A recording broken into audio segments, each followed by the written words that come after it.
Okay, चलिए दोस्तों, कल हम लोगों ने बैक प्रोपोगेशन, हम लोगों ने ढांचा देख लिया था कि कैसे मशीन लर्निंग में ये हमारा डीप लर्निंग जो है यूज होता है, कैसे डीप लर्निंग का पूरा ढांचा है मशीन लर्निंग एल्गोरिदम में। तो अब चलिए हम लोग बैक प्रोपोगेशन, कैसे वो बैक में जाता है और अपने सभी वेट्स को हर हिडन लेयर पे जितने भी न्यूरॉन्स या नोड्स हैं उनके वेट्स को ऑप्टिमाइज करता है। तो चलिए उसका कोड हम लोग देखते हैं। चलिए, example of initialising a network from random import seed from random import random।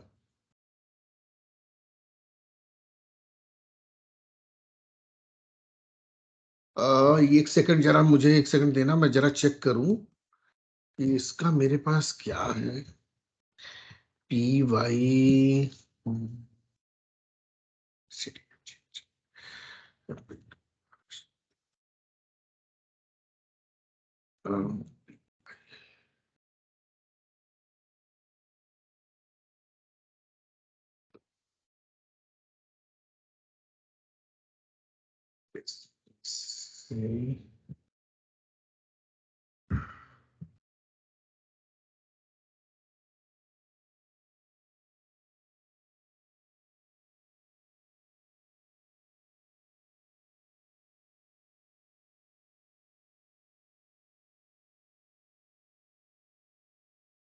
P Y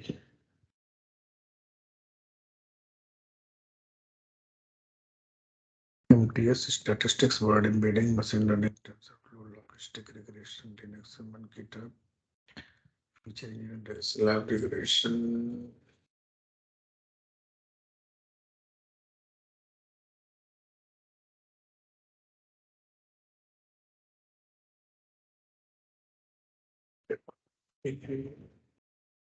Natural language processing official।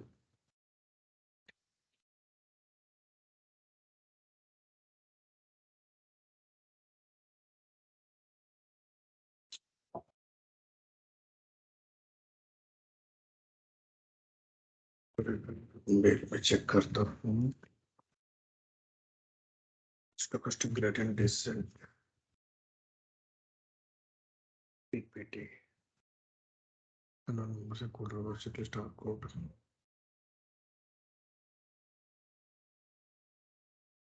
चलो अच्छा, बाद में खोजूंगा। बैक प्रोपोगेशन, ठीक है। तो अब यहाँ पे लर्निंग रेट आयनोस्फीयर लर्निंग, अच्छा ये लर्निंग वेक्टर क्वांटाइजेशन का एल्गोरिथम। चलिए, back propagation from random import seed from random import random, दो फंक्शन कॉल किए हैं। अब मैं एक यूजर डिफाइंड फंक्शन कर रहा हूं, इनिशियलाइज नेटवर्क।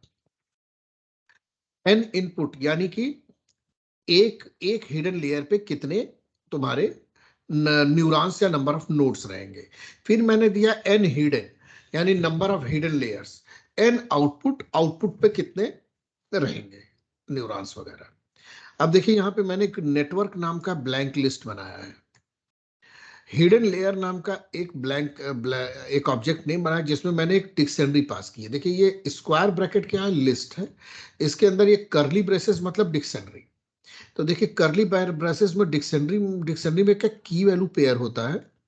तो ये देखिए ये वेट्स नाम का की बनाया है, कोलन। और यहां पे मैंने डाला for i in range n underscore input, number of inputs यानी एक हिडन लेयर पे दोस्तों कितने तुमने नंबर ऑफ इनपुट्स रखे, यानी नंबर ऑफ न्यूरॉन्स या नोड्स। और आपको बताया था कि नंबर ऑफ न्यूरॉन्स आपकी मर्जी है, वही आपको ढांचा डिजाइन करना होता है। और नंबर ऑफ हिडन लेयर्स वो भी आपको डिसाइड करना है। हर एक हिडन लेयर पे अलग अलग नंबर ऑफ न्यूरॉन्स आप रख सकते हैं। यही आर्किटेक्चर होता है डीप लर्निंग का, न्यूरल नेटवर्क का। तो देखिए रेंज में नंबर ऑफ इनपुट यानी कितने न्यूरॉन होंगे +1, क्योंकि 0 से शुरू होता है तो +1 टोटल इतना फॉर्मूले, और उतने रैंडम वैल्यूज जनरेट किए। तो मैं क्या कर रहा हूं, पहली बार में जितने भी न्यूरॉन से सब पे एक रैंडम वेट जनरेट कर रहा हूं। अब ये काम मैंने किया वेट्स एक हिडन लेयर पे। अब इसके ये पूरी प्रोसेस को मैं कहां चला रहा हूं, जरा ध्यान से देखिए। एक फॉर लूप चला आई इन रेंज एन हिडन यानी नंबर ऑफ हिडन लेयर्स। यानी अगर 2 हिडन लेयर्स हैं तो पहले आया 1, पहली हिडन लेयर पे नंबर ऑफ इनपुट रखा 4, तो 4 के लिए रैंडमली वेट जनरेट हुआ। फिर फॉर लूप दोबारा चलेगा 2, तो यहाँ पे 2 चला, तो 2 के लिए दोबारा रन होगा। मान लीजिए नंबर ऑफ इनपुट्स मैंने उस पर रख दिए 3, तो उनके लिए उतने वेट्स जनरेट किया। तो हर एक हिडन लेयर के लिए, हर एक हिडन लेयर पे जितने नंबर ऑफ इनपुट्स है उतने वेट्स में जनरेट करके रैंडमली, जो मैंने आपको बताया था ना कि सबसे पहली बार स्टोकास्टिक ग्रेडियंट डिसेंट में जो वेट्स होते हैं वो हम लोग 0 0 ले लेते हैं। तो ये समझाने के लिए बताया था, लेकिन जब हम कैलकुलेट करते हैं तो एक्चुअली 0 0 नहीं लेते हैं, हम लोग रैंडमली जनरेटेड वेट ले लेते हैं, वेरी स्मॉल इन नंबर। अब देखिए ये हिडन लेयर है दोस्तों। अब हर एक लेयर पे अलग अलग नंबर ऑफ न्यूरॉन्स है और उसका वेट जनरेट कर लिया। चलिए इसकी एक फोटो बना के दिखा देता हूं, तो ज्यादा आप लोग को इमेजिनेशन भी शुरू हो जाएगा। देखिए ये है मेरा, समझिए इनपुट लेयर, हिडन 1, हिडन 2, इस पे 3 है, इस पे 2 है, फुल्ली कनेक्टेड लेयर बनता है। ये इनपुट से आया, मान लीजिए एज और सैलरी है, ठीक है। तो इस हिडन लेयर पे नंबर ऑफ इनपुट्स, तो ये जो है तुम्हारा n अंडरस्कोर इनपुट्स और ये तुम्हारा n अंडरस्कोर हिडन है। तो आप जितनी हिडन लेयर लगा रहे हो सबके, हर एक हिडन लेयर पे वेट्स जनरेट कर रहे हैं हम लोग, ठीक है। W1, W2, W3, W4 and so on. अब ये वेट्स जनरेट कर रहे हैं रैंडमली और उसको हम लोगों ने लिख लिया, इस हिडन अंडरस्कोर लेयर में सेव कर लिया और नेटवर्क डॉट अपेंड हम लोगों ने जो ब्लैंक लिस्ट बनाई थी उसमें अपेंड कर दिया इस हिडन लेयर को। फाइनल लेयर होती है जिसपे कि फाइनल रिजल्ट आएगा। हम लोगों ने क्या किया, अभी आपको डिसाइड करना हो कि फाइनल लेयर की वेट्स क्या रखने। तो देखिए फिर वेट्स जनरेट कर रहा हूं for i in range number of hidden layers, जितनी नंबर ऑफ हिडन लेयर्स हैं, ठीक है, +1, उतने रैंडम वेट जनरेट कर रहा हूं। और ये मैं कर रहा हूं क्या, for i in range n underscore output. अब मेरे n अंडरस्कोर आउटपुट मतलब कि अब मेरी फाइनल प्रिडिक्ट की लेयर आ गई। सपोज इसमें 1 है या फिर 2 कर लेते हैं। अगर आप 2 मतलब गुड है और ये बैड है और इनसे फाइनल रिजल्ट केवल 1 लेना है, गुड या बैड, तो हम क्या करते हैं, अगर मान लीजिए अपने फाइनल लेयर पे 2 रख दिए तो इसकी प्रोबेबिलिटी आई 0.90, इसकी प्रोबेबिलिटी आई 0.33, तो इसकी प्रोबेबिलिटी ज्यादा है, तो इसको हम लोग फाइनल रिजल्ट बोलते हैं। तो अब हम लोग क्या कर रहे हैं, नंबर ऑफ आउटपुट, एक आउटपुट के लिए जितनी हिडन लेयर है सबका वेट अलाइन कर रहे हैं। यानी अब हम लोग हिडन लेयर के हिसाब से फॉर लूप नहीं चला रहे हैं। देखिए पहला जो बेसिक फॉर लूप है n अंडरस्कोर आउटपुट, यानी आउटपुट पे कितने न्यूरॉन है। तो सपोज 2 न्यूरॉन है, तो ये मैंने पहला लिया और इस पहले न्यूरॉन के लिए random for I number for I range n hidden +1, जितने भी हिडन लेयर हैं +1 उतने वेट्स जनरेट हुए। फिर दूसरे के लिए जनरेट, इसको आउटपुट लेयर बोला और इसको नेटवर्क डॉट अपेंड कर लिया आउटपुट लेयर में। अब देखिए हमारा जो फंक्शन है इनिशियलाइज नेटवर्क, इसमें number of input, number of hidden, number of output, अभी डायनेमिक नहीं है। अभी देखिए ये सिंपल फंक्शन है, हर एक लेयर पे अलग अलग नहीं दे रहे। होना क्या चाहिए, हर एक लेयर पे अलग अलग दूं। तो अभी मैंने क्या किया है कि ये मान के चल रहे हैं कि हर एक लेयर पे fix number of hidden layers है, कोड की सिंप्लिसिटी के लिए। तो अब देखिए मैंने ये फंक्शन कॉल किया, initialise underscore network, number of input यानी एक हिडन लेयर पे 2 न्यूरॉन होंगे, एक नंबर ऑफ यानी एक ही हिडन लेयर है, और आउटपुट, आउटपुट लेयर पे 2 न्यूरॉन होंगे। इस फंक्शन को कॉल किया तो इसका रिजल्ट को नेटवर्क में सेव किया। और अब नेटवर्क में क्या चीजें सेव हुई है देखिए, पहले तो network dot append hidden layer है, फिर नेटवर्क डॉट अपन आउटपुट लेयर, यानी दो चीजें हैं ही नेटवर्क में। तो मैं नेटवर्क से उस चीज को निकालने के लिए फॉर लूप चला रहा हूं। पहली बार हिडन लेयर आएगा, प्रिंट किया तो ये देखिए हिडन लेयर के वेट्स आ गए। एक ही हिडन लेयर थी, है ना, और उस पे दो न्यूरॉन थे, तो देखिए पहला वाला बीटा नॉट हो गया बायस, ये हो गया बीटा 1 और ये बीटा 2, ठीक है।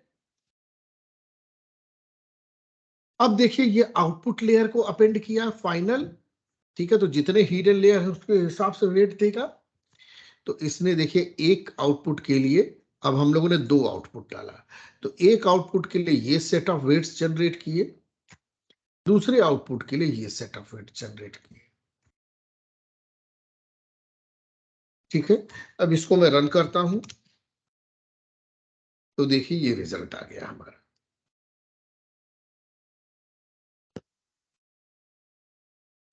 नंबर ऑफ हिडन लेयर्स +1, तो एक एक्स्ट्रा कर रहे हैं ये कॉफिशिएंट के लिए। तो देखिए यहां पे कोई मैथमेटिकल कैलकुलेशन नहीं किया है, जो मेरा न्यूरल नेटवर्क है उसके पहले लेयर पे जो रैंडमली वेट जनरेट होता है सिर्फ वेट जनरेट किया है, इसीलिए इसका नाम है इनिशियलाइज नेटवर्क। मेरी आवाज आ रही है आपको?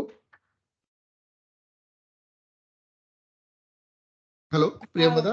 हाँ हाँ हाँ, ठीक है, कोई भी चीज होगी तो पूछते जाइएगा तुरंत रोक के।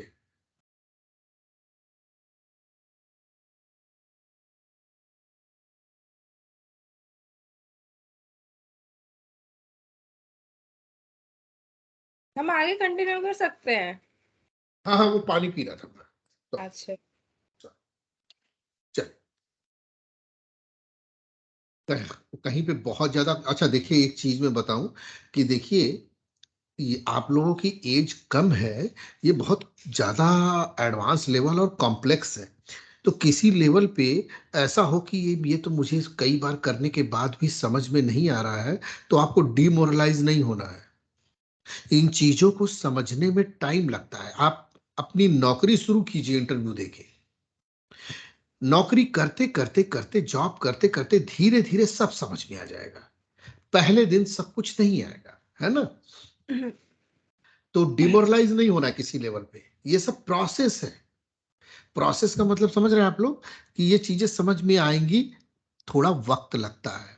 अब आपको क्या करना है कि प्रोसेस के अंदर रहना है ना, प्रोसेस से बाहर नहीं जाना है। अंदर रहने का मतलब है कि ये जो पढ़ने और कुछ ये डेटा साइंस के फील्ड में जाना है, ये दिमाग में रहना चाहिए, और कुछ ना कुछ थोड़ा बहुत काम करते रहिए। ऐसा ना हो कि डिमोरलाइज होकर एकदम बंद कर दे कि नहीं इधर नहीं जाना है ना। बंद कर दिया तब तो कभी नहीं आएगा। लेकिन प्रोसेस में रहेंगे तो एक वक्त लगता है हर चीज को समझने में, तो वो वक्त आप क्रॉस करेंगे थ्रेशोल्ड, आपको समझ में आने लग जाएगा, सब कुछ राइट फील करने लग जाएगा। चल, तो हम लोगों ने पहला कार्य किया कि अपने न्यूरल नेटवर्क के हर एक लेयर पे वेट इनिशियलाइज कर दिया। अब चलिए example of forward propagating unit, यानी इस लेयर से इस लेयर, इस लेयर से इस लेयर, इस लेयर से, इसको बोलते हैं फीड फॉरवर्ड न्यूरल नेटवर्क। ये सब मैं जो शब्द बोल रहा हूं एज इट इज दिमाग में रखना। इंटरव्यू क्या पूछ they feed forward neural network, तो आपको पता होना चाहिए कि फीड फॉरवर्ड क्यों बोल रहे हैं, क्योंकि पीछे का इनपुट नेक्स्ट, पीछे वाले का आउटपुट अगले वाले लेयर के लिए इनपुट है, वो फीड कर रहा है, फिर उसका आउटपुट उसकी अगली लेयर के लिए इनपुट है। चलिए, अब हम लोग क्या, calculate neuron activation for an input. अब एक लेयर पे एक न्यूरॉन है, उसका एक्टिवेशन फंक्शन। एक्टिवेशन फंक्शन क्या है? Simple linear regression. तो अब चलिए हम लोग एक्टिवेशन फंक्शन करते हैं, calculate. Calculate the neuron activation for an input. एक फंक्शन बनाया, डेफ एक फंक्शन बनाया एक्टिवेट। अब यहां पे मैं क्या कर रहा हूं, दो ऑब्जेक्ट नेम, दो आर्गुमेंट पास कर रहा हूं। पहला आर्गुमेंट है वेट्स, दूसरा आर्गुमेंट इनपुट। इनपुट क्या है? नंबर ऑफ आपके जितने भी न्यूरॉन है। अब देखिए इस फंक्शन के अंदर मैंने गया तो एक्टिवेशन नाम का एक ऑब्जेक्ट नेम बनाया, इसमें क्या क्या वेट्स -1, यानी सब ये जो वेट्स मैं पास करूंगा लास्ट इंडेक्स पे जो वेट है उसको मैंने एक्टिवेशन नाम के ऑब्जेक्ट में सेव कर दिया है। अब देखिए फॉर लूप चला रहा हूं इन रेंज। रेंज क्या है? एक एक डिफरेंस में बाय डिफॉल्ट उस रेंज 0 से लेके उस वैल्यू तक जो यहां पे दूंगा, एक एक वैल्यू फॉर लूप में पास करती है। तो जितने वेट्स है, ठीक है, उस हिसाब से मुझे वेट्स जनरेट करने हैं, वेट्स का कैलकुलेट करना एक्टिवेशन।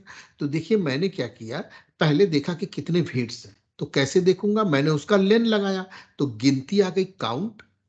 अच्छा, काउंट आ गई, तो चूंकि ये 0 से लेके ये मान लीजिए 10 आ गया, तो 0 1 2 3 अप टू 10 तक गया, तो मैंने एक वेट कम जनरेट किया।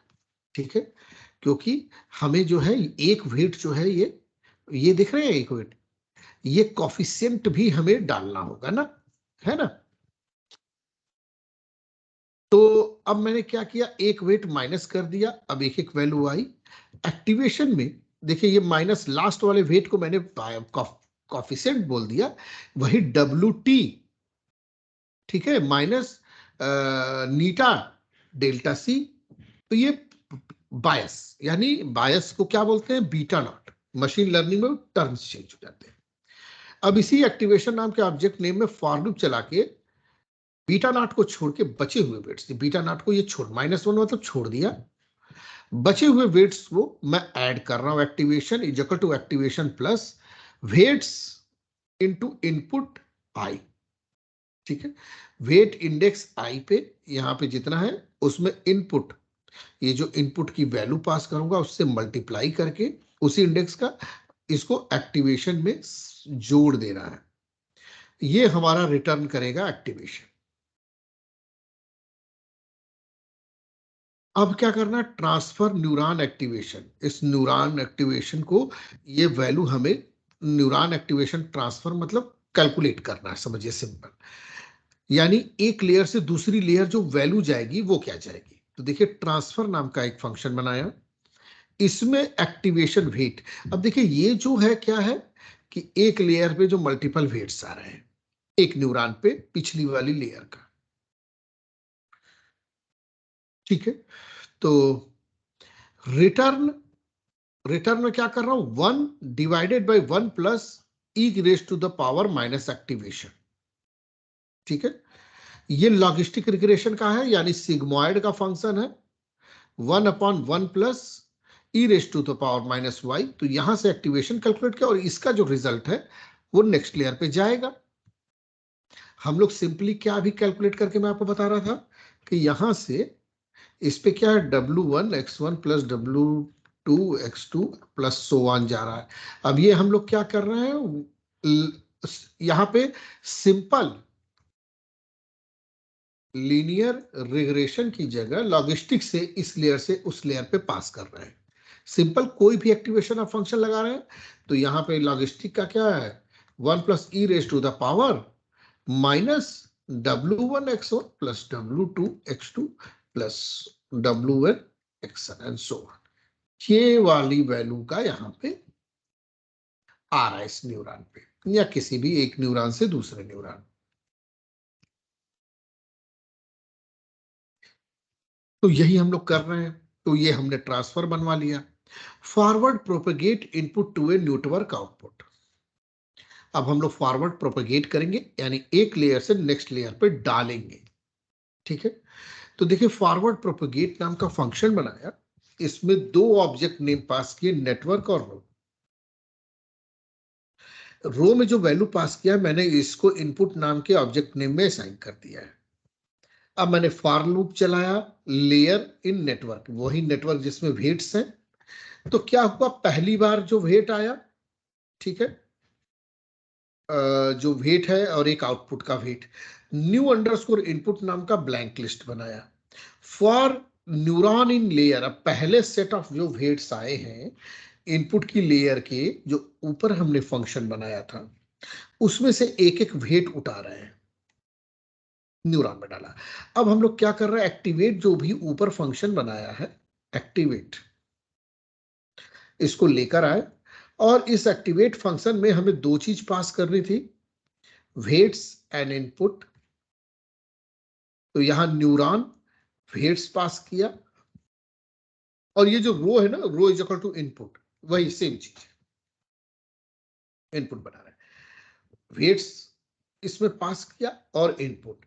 अब ये क्या करा, मेरा एक्टिवेशन फंक्शन उस वेट के लास्ट वेट को एक्टिवेशन डालेगा, फॉर लूप चलाएगा, लेंथ ऑफ वेट जितने भी 2 या 3 है, और weight activation is equal to weight into input डालेगा, फिर प्लस। तो ये वेट इनटू इनपुट क्या है, वेट इनटू इनपुट, आंखों में बसा लीजिए। अब ये देखिए वेट इनटू इनपुट,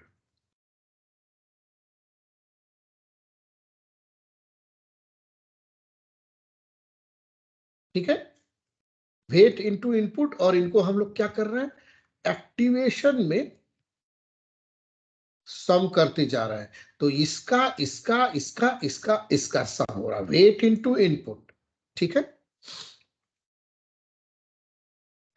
अब देखिए ये हम लोग एक न्यूरॉन पे कैलकुलेट कर लिए कि उस पे जो लेयर्स, उस पे जो नेटवर्क आ रहा है उसके सभी वेट्स का सम कर लिया, और सम करने के बाद इस फंक्शन में डाल दिया, यहां पे activation 1/1 plus e raise to the power -y, और देखिए ट्रांसफर में ये पास कर दिया। तो ये मुझे दूसरी लेयर पे जो डालना है वो डाल दूंगा। तो देखिए ये हम लोगों ने क्या किया कि ए न्यूरॉन, न्यूरॉन कहाँ है, नेटवर्क रो लेयर ने न्यूरॉन, न्यूरॉन।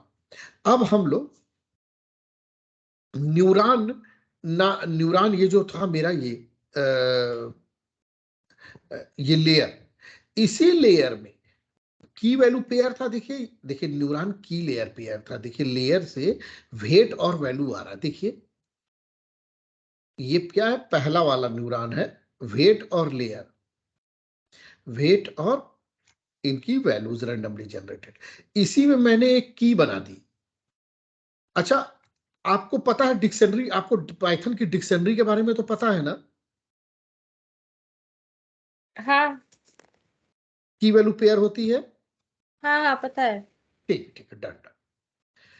तो मैं स्क्वायर ब्रैकेट आउटपुट, तो क्या करेगा, आउटपुट नाम की एक और की बनाएगा, और उसमें मैंने ये ट्रांसफर जो एक्टिवेशन से कैलकुलेट कर रहा हूं, जो नेक्स्ट लेयर पे एज ए इनपुट जाएगा, पिछली वाली लेयर का आउटपुट नेक्स्ट लेयर के लिए इनपुट है, तो ये आउटपुट हो गया। और वो लेयर फाइनल लेयर भी हो सकती है। चलिए यहां देखिए न्यू इनपुट नाम की एक ब्लैंक लिस्ट बनाया था, एक सेट ऑफ लेयर जो वेट आए, new input dot append neuron output, ये आउटपुट यानी आउटपुट जहां पे सेव असाइन करो तो क्या हुआ, ये आउटपुट पे जो वेट है वो आ गया। ये डिक्शनरी का नाम और की डालूंगा तो क्या देगा, वैल्यू देगा, तो यहां पे सिर्फ वैल्यू आ रही है। इस न्यू इनपुट को अब यहां रो, जो मैंने इनपुट्स इक्वल टू रो है, इसमें मैंने असाइन कर दिया। ये फॉर लूप जब खत्म हो जाएगा तो ये नेटवर्क का फिर चलेगा, ये खत्म हो जाएगा, तो फिर ये जो है input is equal to row नहीं रह गया, input is equal to new input assign हो गया। इस लेयर से बाहर निकलने के बाद ही असाइन कर रहे हैं, और फिर ये यहाँ पे दूसरी दूसरी लेयर जो आएगी उसमें भी इनपुट होगा, लेयर होगी, और न्यू इनपुट फिर से बनाएंगे और उसमें भी असाइन कर देंगे, अंत में रिटर्न करा लेंगे जो मुझे फाइनल वेट्स मिले। चलिए अब ये मान लीजिए कि अब मुझे इस फंक्शन को कॉल करना है, तो मुझे दो चीजें पास करनी है, नेटवर्क और इनपुट, इनपुट का वैल्यूज, ठीक है, x1 x2 x3, पिछली लेयर की जो x1 x2 x3 की वैल्यू है वो यहां पे इनपुट है दोस्तों, इसका नाम रो से पास करना है। तो अब देखिए मैं क्या कर रहा हूं, ऊपर वाले नेटवर्क फंक्शन से मैंने रैंडमली वेट जनरेट कर लिया, तो देखिए इसको डायरेक्ट लिख ही लिया यहाँ पे, वेट्स 1 2 3 वेट्स, और ये आउटपुट में वेट्स 1 2 1 2 ये जनरेट किया।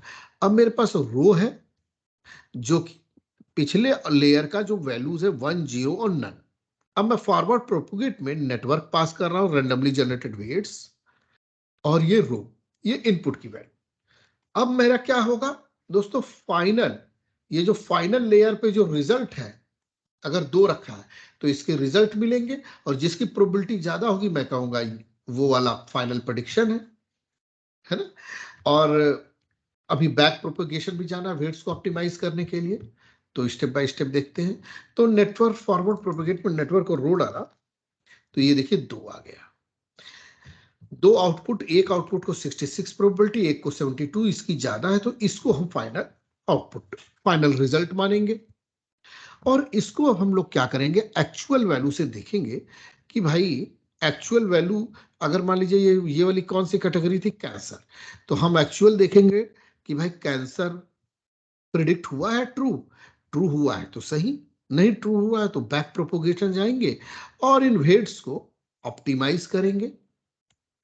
देखिए अब आते हैं example of back propagating error. अब हम लोग फीड फॉरवर्ड में थे दोस्तों अभी, तो हम लोग फीड फॉरवर्ड न्यूरल नेटवर्क से आगे बढ़ते गए। अब हम लोग बैक प्रोपोगेशन में जाएंगे। Calculate the derivative of a neuron output, transfer derivative. अब देखिए कैसे, WT+1 जो वेट अपडेट करना है is equal to WT minus eta delta C.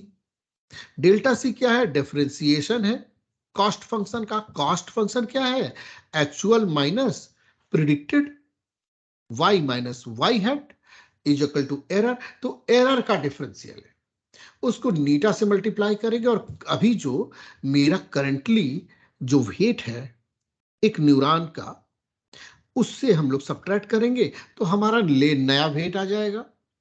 तो इसी प्रक्रिया को अब हम लोग लिखते हैं पाइथन में। देखिए पहले तो मैंने calculate the derivative of a neuron output, तो एक न्यूरॉन आउटपुट का डेरिवेटिव, ट्रांसफर डेरिवेटिव फंक्शन, एक फंक्शन बनाया ट्रांसफर डेरिवेटिव, इसमें आउटपुट की आउटपुट डाला, यानी आउटपुट की values, return output into 1 minus output, तो यही डिफरेंशिएशन है। देखिए 1 माइनस आउटपुट क्या मतलब 1 होना चाहिए था उसे, है ना, और कितना एरर है तो उस एरर से मल्टीप्लाई कर रहे हैं। डिफरेंशिएशन क्या होता है, याद कीजिए स्कूल के दिनों में, एक्स, अगर मुझे limiting case h tends to 0 है, तो लिमिट में अगर h टेंड टू 0 है तो x का डिफरेंशिएशन क्या होगा, तो हम लोग लिखते थे x plus delta x minus h plus delta h divided by h plus delta h। ये एकदम बेसिक और फंडामेंटल डेफिनेशन है डिफरेंशिएशन की। यही इसी चीज को फिर जितना भी वैल्यूज आए हम उनका उपयोग करते हैं और उससे हम नए नए फार्मूले बनाते हैं। ठीक है, तो हमारा आउटपुट है इंटू 1 माइनस आउटपुट, ये हो गया डेल्टा सी, ये हो गया delta C differentiation of cost function. अब चलिए back propagate error and store it in neuron. तो देखिए propagation underscore backward underscore propagation error network, यानी अभी जो वेट्स है एक्सपेक्टेड, एक नया जो हम लोगों ने डाला ऑब्जेक्ट नेम। अब देखिए एक्सपेक्टेड को किस तरीके से यूज करते हैं। देखिए फॉर लूप चलाया I in reversed range length of network. अब क्या कर रहे हैं दोस्तों, रिवर्स कर दिया। अब इसको आपको दिखाता हूं, रिवर्स मतलब एक लेयर, ये लेयर का, फिर 2 लेयर, फिर 3 लेयर, फिर 4 लेयर। अब मैं क्या रिवर्स, यानी पहले ये वाली लेयर आएगी, फिर ये वाली लेयर आएगी, फिर ये वाली लेयर, फिर ये वाली लेयर। ठीक है, क्योंकि हम तो बैक प्रोपोगेशन पहले इसके वेट, फिर इसके इसके इसके ऑप्टिमाइज करते हुए यहां तक आएंगे। तो अब देखिए हम लोग क्या कर रहे हैं, def backward underscore propagate underscore error network expected, for loop चला ion in reversed range length of network. Length of network यानी कितने नेटवर्क है काउंट कर लिए 2 या 3, और रेंज, इस रेंज यानी 0 1 2, तो अब रिवर्स यानी 2 आएगा 1 आएगा ऐसे, फिर आई। अब देखिए हम लोग क्या कर रहे हैं कि लेयर नाम का एक ऑब्जेक्ट नेम बनाया, इसमें नेटवर्क आई। तो नेटवर्क जब ये 2 आया तो मैंने मेरा जो ये नेटवर्क ये जो पास किया है इसका 0 या 1 जो भी आ रहा वो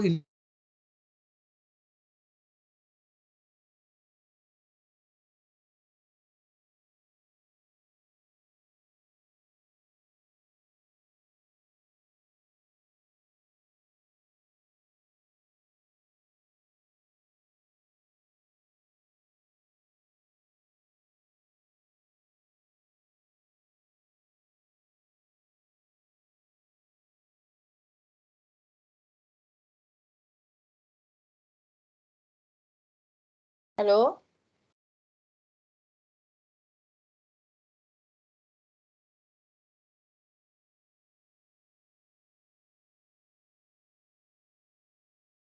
हेलो, आवाज नहीं आ रही।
Hello, am I Audible?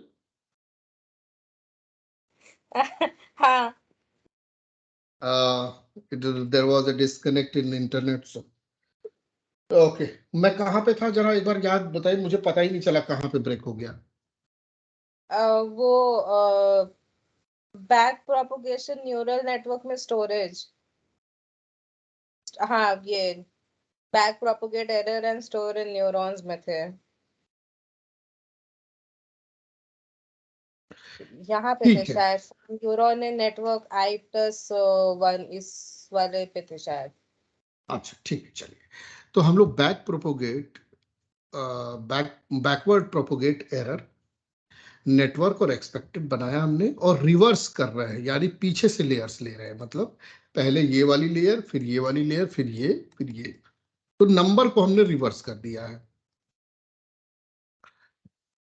अब हम लोग नेटवर्क, ये जो मेरा नेटवर्क है, ये जो मैंने पास किया है, सपोज सपोज मेरा इंडेक्स आ गया, सपोज मेरा यहाँ पे आया 2, तो उस नेटवर्क में स्लाइस कर लिया 2, और सेकंड इंडेक्स की जो वैल्यू है वो मैंने उठा ली। ठीक है, सेकंड इंडेक्स पे जो वैल्यू है, एक सेकंड चेक करते हैं जरा। ये है मेरी डिक्शनरी नेटवर्क।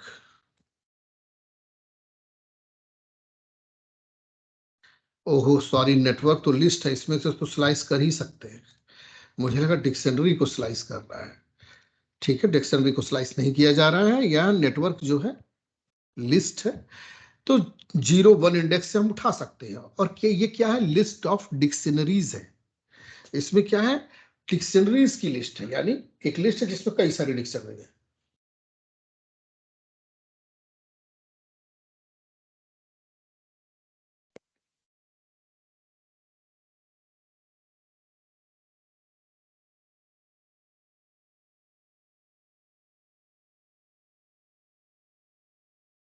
अब देखिए, एरर्स नाम का एक ऑब्जेक्ट नम बना, इसमें एक ब्लैंक लिस्ट असाइन कर दी। अब देखिए, इफ आई एक्सक्लेमेशन इक्वल, मतलब not equal to, if i, ये जो नंबर्स है 2 3 4, if not equal to length of network -1, length of network अभी जो हम लोग लेके आ रहे हैं -1, अगर ये वैल्यू नहीं है, क्योंकि लास्ट वाला तो हम लोग लेंगे एक वेट, तो हमें बीटा नॉट में लेना है। If i not equal to length of network -1, तो अगर नहीं है तो ऐसा करते हैं कि for j in range length of layer, ये जो हम लोग नेटवर्क आई, एक लेयर हमने निकाली है, लेंथ ऑफ लेयर, एरर अभी पहली बार में देखिए यहां 0 0 डाल दिया है। For neuron in network i+1, अब नेटवर्क जो है i+1 चलेगा, यानी i मतलब अभी शुरू में 0 आ गया, तो फिर 1 एंड सो ऑन, यहां जो i की वैल्यू है +1, वो न्यूरॉन उठाया, error is equal to error plus, error equal to error plus, क्या error, neuron weights of j into neuron delta. अब neuron of neuron weights of j, ठीक है, एट jth पोजीशन, ये वाली पोजीशन पे जो वेट है लिया, उसको न्यूरॉन डेल्टा से मल्टीप्लाई किया। अब डेल्टा जो हमारा की वैल्यू पेयर होगा जो भी, वो डेल्टा की वैल्यू, मतलब यहां पे हम ट्रांसफर डेरिवेटिव से इसको निकालेंगे डेल्टा की वैल्यू, ठीक है। डेल्टा सी वही weights, neuron weights into delta C, error dot append कर दिया एरर को, इसको हम लोग एरर्स वाली ब्लैंक लिस्ट में अपेंड करते चले गए।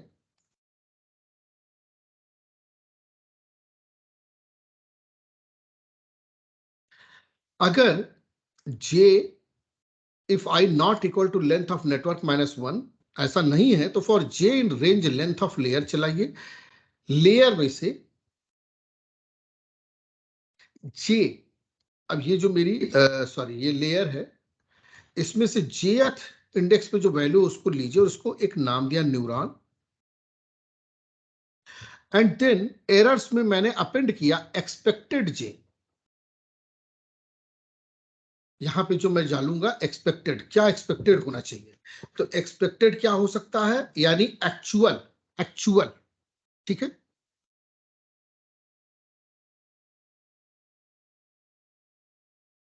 Actual value minus neuron of output.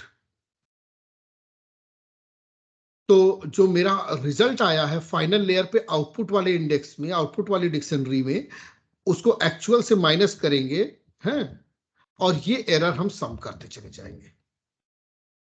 तो सारे लेयर की वैल्यूज हम लोग बारी बारी से उठा के आउटपुट की देख लेंगे, आउटपुट लेयर से कि एक्चुअल से कितना दूर है, तो वही मेरी एरर हुई।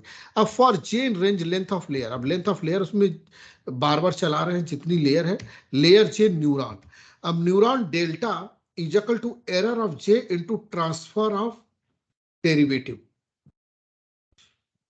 डेरिवेटिव न्यूरॉन आउटपुट, तो ट्रांसफर डेरिवेटिव न्यूरॉन आउटपुट, ये जो मेरा आउटपुट आया है डेल्टा सी, इसमें error at the index j जो डिफरेंस है उससे मल्टीप्लाई कर दिया और इसको मैंने बनाया फाइनल डेल्टा सी, जो मेरा फाइनल डेल्टा सी बनेगा, ठीक है।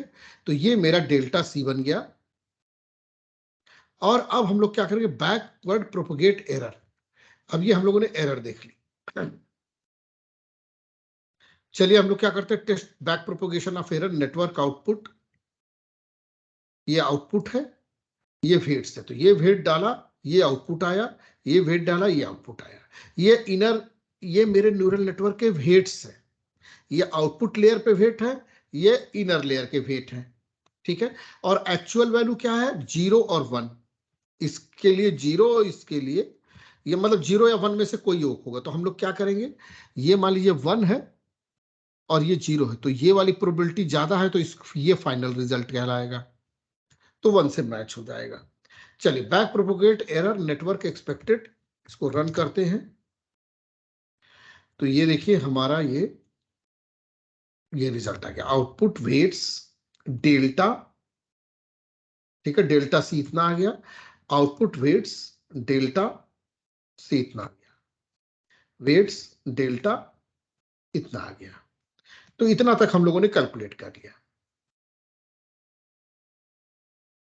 अब चलिए बैक प्रोपोगेटर से इसको हम लोग एक रियल डेटा पे कैलकुलेट करते हैं, देखते हैं कि फंक्शन हमारा सारा काम कर रहा है कि नहीं, बैक प्रोपोगेट से वेट निकाल रहा है कि नहीं। तो हम लोगों ने सीड्स डेटा सेट लिया है, चलिए हम लोगों ने कुछ पैकेजेस कॉल किए, from random import seed, from random import rand range, from random import random, from CSV import reader, from math import EXP। ये जो है हम लोगों ने लोड किया है फ्रॉम CSV। कैसे CSV लोड की जाए, string to float, string to int, same function है जो पहले कर चुके हैं। रीस्केलिंग के लिए डेटा मैन मैक्स, नॉर्मलाइज किया रीस्केल यानी, क्रॉस वैलिडेशन के लिए मैनिफोल्ड बनाया, एक्यूरेसी कैलकुलेट के लिए फंक्शन बनाया, इवेल्युएट एल्गोरिदम। अब इवेल्युएट एल्गोरिदम में data set algorithm number of fold arc, cross validation folds चला रहे हैं और यहाँ पे हमारा एल्गोरिदम है।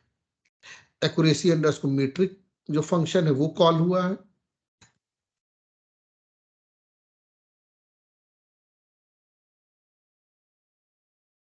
ठीक है,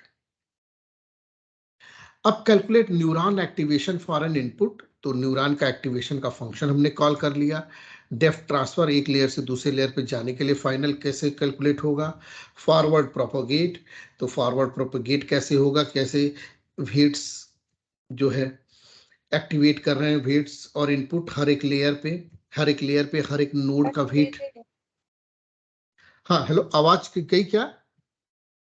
नहीं नहीं, आ रही है। अच्छा अच्छा, न्यू अंडरस्कोर इनपुट में सेव किया, transfer derivative, backward propagate error, सारा फंक्शन एक जगह कर लिया। अब देखिए यहां तक तो हम लोग कर चुके थे बैकवर्ड प्रोपोगेट एरर। अब आते हैं update weights, update network weights with error. तो वही सिंपल तरीका, network row L rate, L rate मतलब लर्निंग रेट, यानी WT+1 is equal to WT minus eta delta C.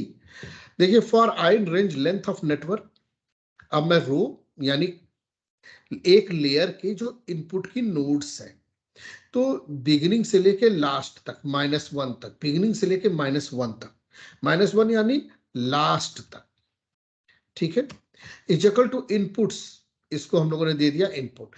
If i not equal to 0, ठीक है, अगर यहां पे आई लेंथ ऑफ नेटवर्क 0 है तो कोई बात नहीं है। अगर 0 नहीं है तो हमें क्या करना है कि यानी कि 1 2 3 4 न्यूरॉन्स है, 0 से ज्यादा न्यूरॉन है, तो इनपुट्स जो हमारे नेक्स्ट लेयर पे जाएंगे, फॉर लूप मैंने चलाया इन नेटवर्क I-1, तो जितनी अभी इंडेक्स की वैल्यू -1, उससे -1 से लेके, तो अभी जब 0 आएगा, नॉट 0 है 1, तो 1 - 1 0, तो 0 पे जो है उसका न्यूरॉन लिया, उस न्यूरॉन के की वैल्यू पेयर से मैंने आउटपुट वाली वैल्यू ले ली और इसको इनपुट में दी, यानी एक लेयर का आउटपुट दूसरी लेयर के लिए इनपुट है, एक लेयर का आउटपुट दूसरी लेयर के लिए इनपुट, तो इसको इनपुट में डाल दिया। फॉर इन नेटवर्क आई, इसको हम लोगों ने न्यूरॉन में डाल दिया, ठीक है। अब फॉर लूप चलाया, I-1 वाले को तो हम लोगों ने ये डाल दिया इनपुट में, फिर फॉर लूप चलाया आई नॉट इक्वल टू 0। अब for neuron in network i, यानी यहां पे क्या होगा, 0 होगा। फिर एक लूप चलाया for j in range length of input. एक सेकंड,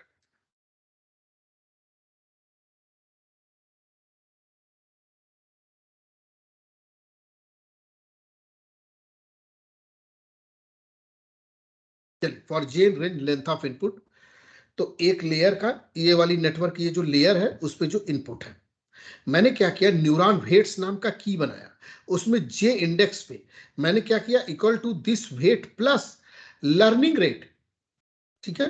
तो यानी कि हम लोग WT+1 is equal to WT plus eta delta C plus कर रहे हैं, तो देखिए learning rate into delta C, तो ये देखिए न्यूरॉन डेल्टा, और ये इनपुट एक्स यानी एक्स भी मल्टीप्लाई कर रहे हैं क्योंकि इसमें एक्स भी है, तो पिछली वाली लेयर का एक्स भी। इस तरीके से ये फार्मूला जो मैं बार बार कैलकुलेट आप लोग करके बता, ये सेम फार्मूला जो हाथ से लिख के बताता था वही है। इस तरीके से मैंने वेट अपडेट कर दिया, सारी इनपुट के लिए हो गया, ठीक है। जे के लिए ये जो है नेटवर्क आई न्यूरॉन आ गया, और इसके एक न्यूरॉन के लिए मैंने कर दिया। फिर दूसरा लेयर आया, दूसरे के तीसरे के लिए जब सबके लिए कर लिया, तो न्यूरॉन वेट्स -1, लास्ट इंडेक्स पे मैं क्या कर रहा हूं, learning rate into neuron delta C, ये बीटा नॉट है दोस्तों, कॉफिशिएंट्स, बीटा नॉट कॉफिशिएंट, जिसको डीप लर्निंग में बायस बोलते हैं। तो ये सारे वेट मैंने अपडेट कर दिए सभी लेयर की। अब चलिए हम लोग आते हैं train a network for a fixed number of epoch. अब एक नेटवर्क को ट्रेन करते हैं और हम नंबर ऑफ इपोक भी उसे बता देंगे कितना करना है। तो देखिए ट्रेन नेटवर्क नाम का एक फंक्शन बनाया है और इसमें मैंने अपना नेटवर्क पास किया, ट्रेन का डेटा पास किया, लर्निंग रेट पास किया, number of epoch, number of output, कितने आउटपुट चाहिए,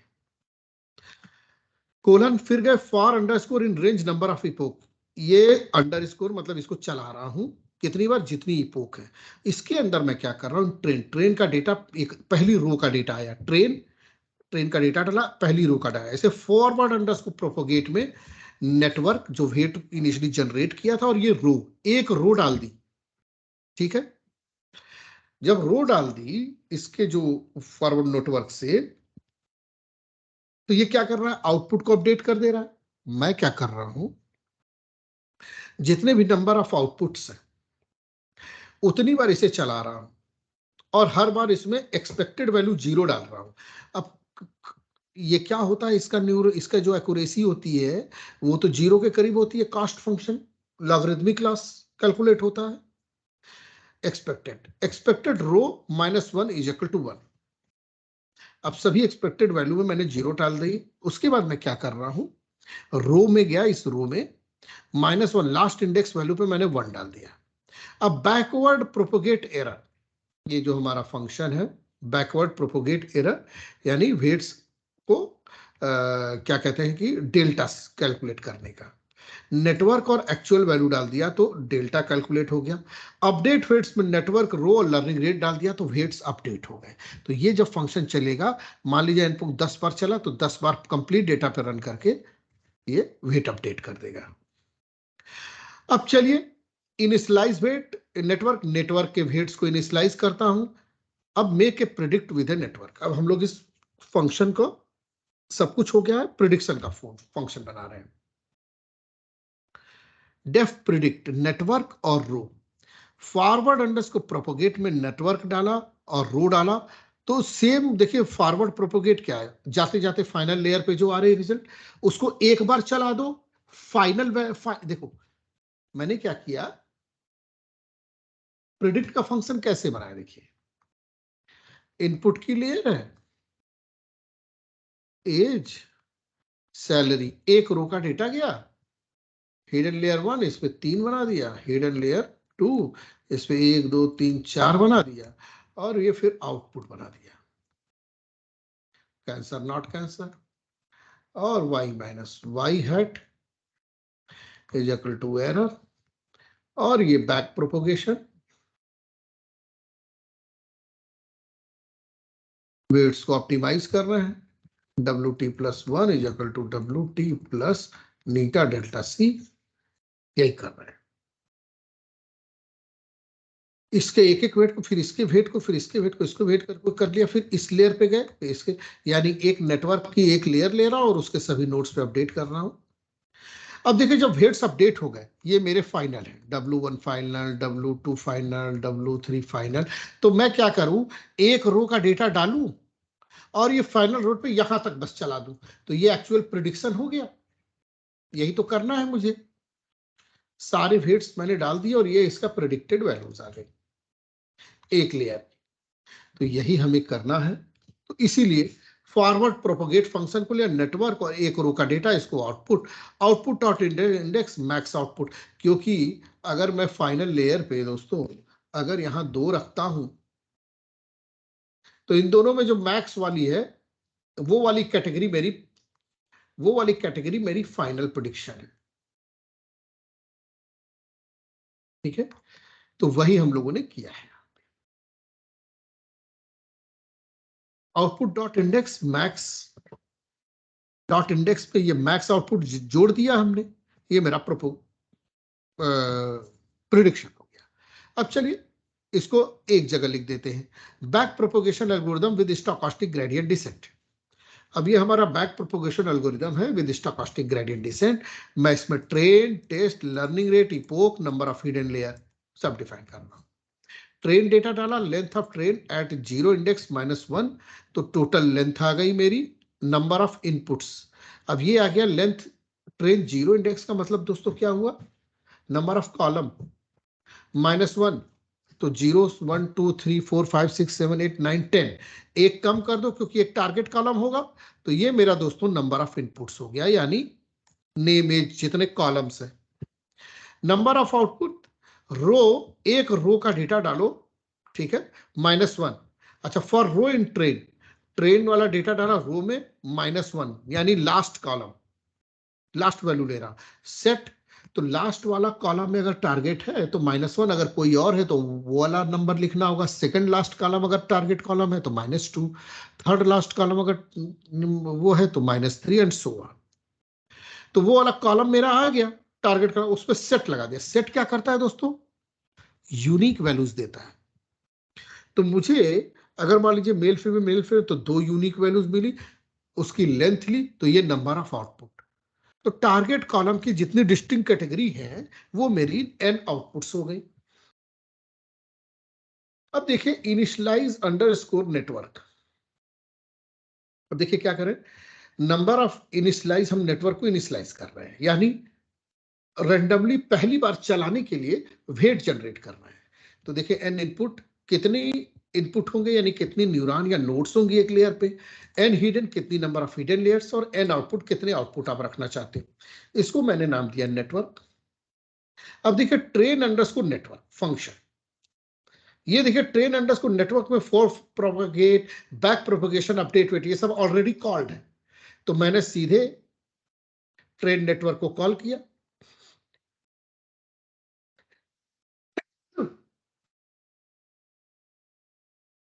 ट्रेन नेटवर्क को कॉल किया, इसमें नेटवर्क पास किया, train, learning rate, epoch and output, ये रिजल्ट दे देगा हमें। देखिए ये डेफ ट्रेन नेटवर्क अपडेट कर देगा सारे आउटपुट लेयर को। तो हम लोगों ने प्रिडिक्शन नाम की एक ब्लैंक लिस्ट बनाई है फॉर रो इन टेस्ट। अब टेस्ट डेटा पे चलाएंगे, मेरा ट्रेन होके बेस्ट वेट आ गया फॉरवर्ड प्रोपेगेट में। अब टेस्ट में एक रो का डेटा आया, प्रिडिक्ट वाला फंक्शन मैंने कॉल किया, नेटवर्क और रो, ये मेरा एक रो का डेटा प्रिडिक्शन में आ गया। प्रिडिक्शन नाम की ब्लैंक लिस्ट में मैं इसे अपेंड करता जा रहा हूं। अब मेरा टेस्ट डेटा पे प्रिडिक्शन भी आ गई, तो ये बैक प्रोपोगेशन, ये सब मिला के कॉल हो गया। अब चलिए हम अपना एक डेटा लेते हैं, seeds underscore dataset dot CSV। पहले मैंने इसको लोड किया, फंक्शन चलाया, फिर string to float, string to int, min max, normalise किया, नंबर ऑफ फोल्ड यानी क्रॉस वैलिडेशन के लिए कितने फोल्ड, 5 रखे, लर्निंग रेट 0.3 रखा, नंबर ऑफ इपोक कितने चला रहा हूं, 500 बार कंप्लीट डेटा सेट पे, और नंबर ऑफ हिडन लेयर 5 है। चलिए, और n5 number of epoch, scores, evaluated data set, back propagation, n fold, learning rate, and hidden layer. चलिए इसको हम लोग कैलकुलेट करते हैं, रन करता हूं इस मॉडल को। तो ये देखिए ये मेरा मॉडल चल रहा है। सॉरी, कहाँ चले गए हम लोग, ये देखिए चूंकि छोटा डेटा सेट है तो आ गया। तो देखिए हम लोगों ने 5 फोल्ड बनाए थे, तो पहले फोल्ड के लिए 92.8, दूसरे के लिए 92.85, 97, तो ठीक ठाक है मॉडल। 90 से 97 के बीच वेरी कर रहा है, 10%। एवरेज लिया तो 93.33% हमें एक्यूरेसी मिल रही है दोस्तों। तो ये है हमारा पूरा डीप लर्निंग का मॉडल दोस्तों, जैसे हमने स्क्रैच से लिखा है पूरा। देखिए इतना बड़ा। अब ये सब चीजें आप लोग को लिख लिख के खूब प्रैक्टिस करनी है। आपको मैं एक चीज का यकीन दिलाता हूं कि 20 साल का डेटा साइंटिस्ट जिसकी सैलरी शायद 50, 60, 70 लाख होगी, आप उससे कहेंगे तो वो भी आपको न समझा पाएगा और न ये कोड आपको लिख पाएगा, लिख के दे पाएगा। ये आपके पास है। आपको क्या करना, अपना डेटा उठा के यहाँ पे अपना डेटा डालना है। मैंने जो कोर्स बनाया है ना, आपको इंडस्ट्री में कोई भी इशू नहीं आना चाहिए, इस दृष्टिकोण से कोड है। आप अपने बस समझो और रट लो।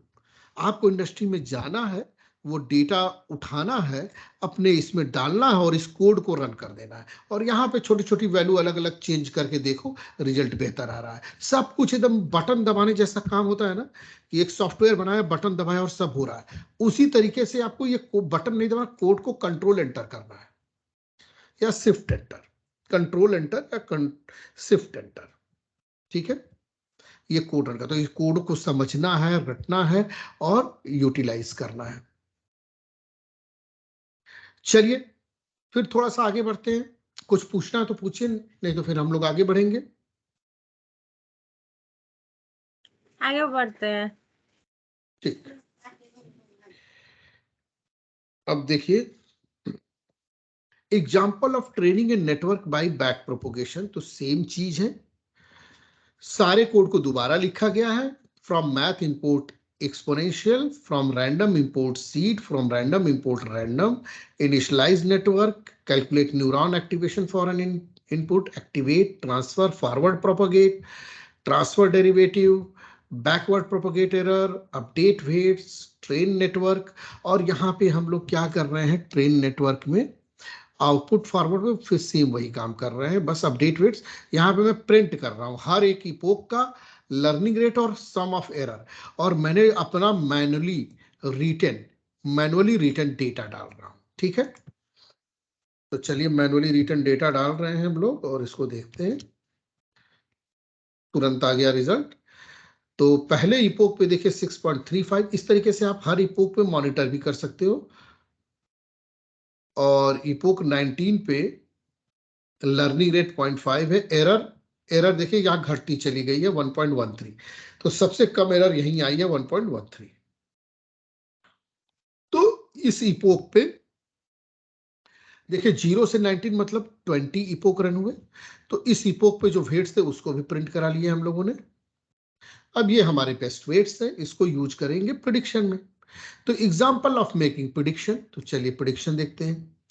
एक्टिवेट, ट्रांसफर, फॉरवर्ड, अब देखिए प्रिडिक्ट, तो यही फॉरवर्ड प्रोपोगेट मुझे मैंने बताया था, एक बार चलाओ तो प्रिडिक्शन का कोड बन जाएगा, ट्रेन करके बेस्ट वेट ले लो और इसको चलाओ तो प्रिडिक्शन बन जाएगा। तो प्रिडिक्ट नेटवर्क रो, फॉरवर्ड प्रोपोगेट नेटवर्क रो, इसको output dot index max output, तो बस इसमें प्रिडिक्ट का चला देंगे हम लोग। तो मोस्टली जितने भी मतलब मोस्टली प्रोग्राम्स हैं उनके तो फिर एल्गोरिदम ये मोस्टली सेम ही हुए। हाँ, यही तो मैं समझाना चाह रहा हूँ कि जो आप लोग कहते हैं ना कि ये उनका प्रोजेक्ट, जैसे कल आप कह रही थी कि सबके सबके प्रोजेक्ट एक जैसे होंगे, तो देखो ये करने का पैटर्न तरीका तो एक ही है, एल्गोरिदम तो यही है। सुपरवाइज मशीन लर्निंग में इनपुट आउटपुट है, आप बस ये पैरामीटर्स चेंज करते हो कि भाई नंबर ऑफ इपोक कितने रन कर दूं, हैं, और क्या कहते हैं कि लर्निंग रेट कितने रख दूं। ठीक है, तो ये एल्गोरिदम रन करके आपको रिजल्ट दे देगा। अच्छा, हम्म, ठीक है। तो ये देखिए एक्सपेक्टेड 0 था, गॉट 0, तो ये देखिए ये पांचों 0 एक्चुअल थी, मैंने प्रिडिक्ट किया 0, ये पांचों 1 थी, मैंने प्रिडिक्ट किया 1। ये देखिए 1 2 और ये यहाँ पे थर्ड कॉलम है मेरा, ये थर्ड कॉलम है, 3 कॉलम का डेटा था, 2 को इनपुट लिया, फाइनल वाले कॉलम को टारगेट कॉलम बनाया, है ना। देखिए मशीन लर्निंग में कोडिंग आपका सबसे बड़ा चैलेंज कोडिंग नहीं है, आपका सबसे बड़ा चैलेंज है चीजों को समझना। कोडिंग आपको आती रहेगी जिंदगी भर, कोडिंग तो जिंदगी भर करनी है, थोड़ा थोड़ा करते करते करते करते आ जाएगी। और कोडिंग के बारे में मैं एक चीज बार बार बोलता हूं कि देखो कोडिंग आती है या नहीं आती ऐसा नहीं होता आईटी सेक्टर में, कि कोई कहे कि मुझे कोडिंग आती, कोई कहे कोडिंग नहीं आती है। एक्चुअली ऐसे नहीं होता। देखिए कोडिंग तो आप 2 दिन में सीख लोगे, 4 दिन में सीख लोगे। कोडिंग का मतलब होता है डीबग करना। डीबग मतलब कि आप कोड लिखोगे तो एरर आ गई, तो आप क्या करते हो, स्टैक ओवरफ्लो पे जाते हो, अपने एरर को कॉपी पेस्ट करते हो ब्राउजर में, स्टैक ओवरफ्लो पे देखते हो, फिर उसे सॉल्व करते हो, फिर उसे करते हो, फिर सॉल्व करते हो। ये प्रोसेस होती है कोडिंग की। ठीक है, और ये प्रोसेस आपकी 60 साल की उम्र तक चलेगी, और आप शुरू में 1 साल 2 साल करोगे, उसके बाद आपको मजा आने लगेगा, क्योंकि आप क्रैक कर लोगे कि एक्चुअली हो क्या रहा है। जब आपने क्रैक कर लिया ना, आपको बस देखो, कोडिंग का मतलब होता है पेशेंस रखना बस। कोडिंग का मतलब ये नहीं होता कि आपको बहुत टेक्निकलिटीज आती है। कोडिंग का मतलब होता है दोस्तों सिर्फ पेशेंस रखना। एरर मैं हूं, चाहे आप हो, चाहे हम मुझसे भी कहीं ज्यादा एक्सपीरियंस्ड एक बंदा हो, एरर सबको आएगी, है ना। हमें क्या करना है, इधर उधर नेट से इधर उधर से एरर को पढ़ पढ़ के सॉल्व करना है।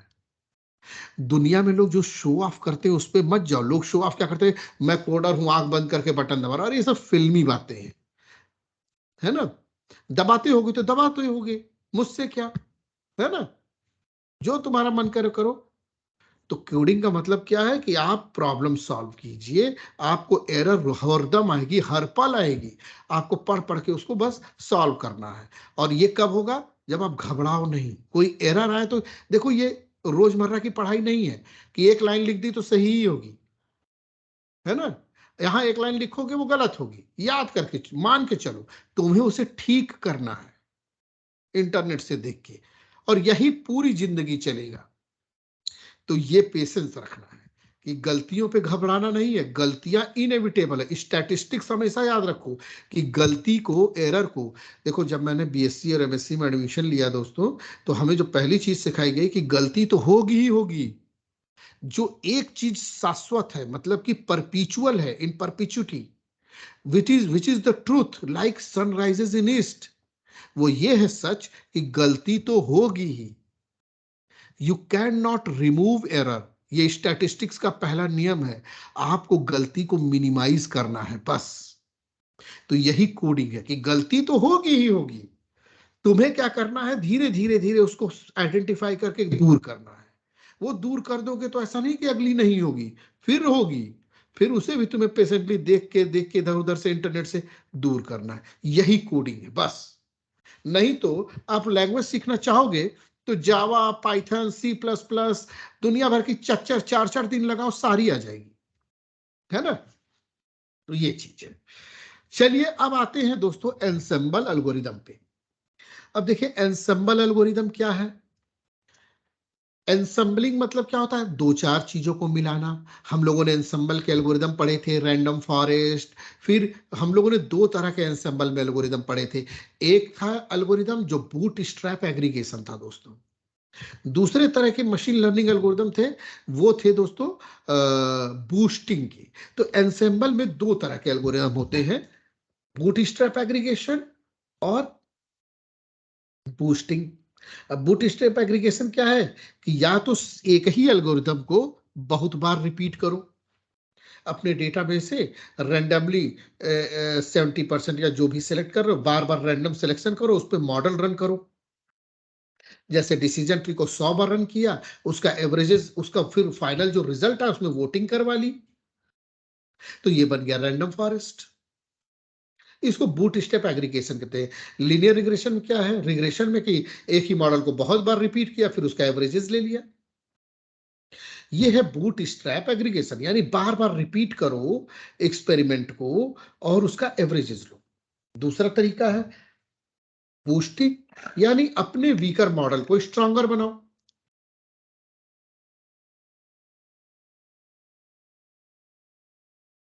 तो अपने वीकर मॉडल को स्ट्रॉन्गर बनाने का मतलब क्या हुआ कि भाई मैंने मॉडल को रन किया और मिसक्लासिफाई हो गया, तो मैंने क्या किया कि उसको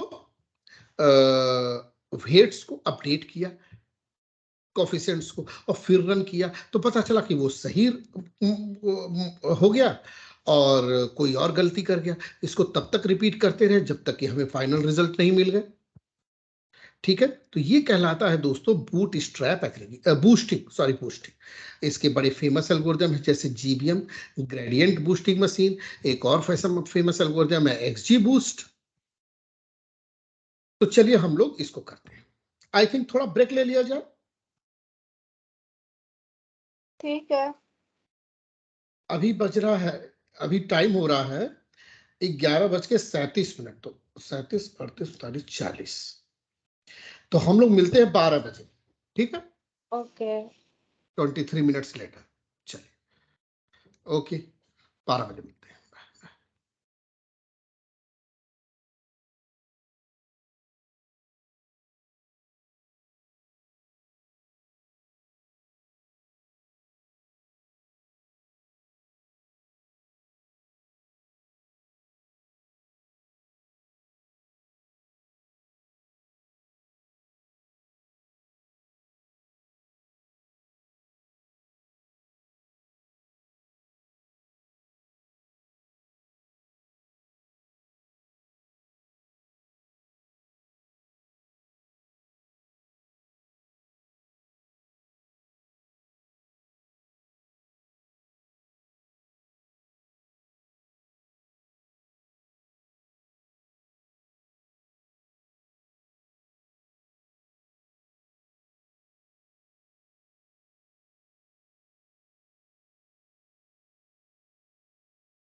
Okay. So hi Priyamvada, did you arrive? हाँ। चलिए,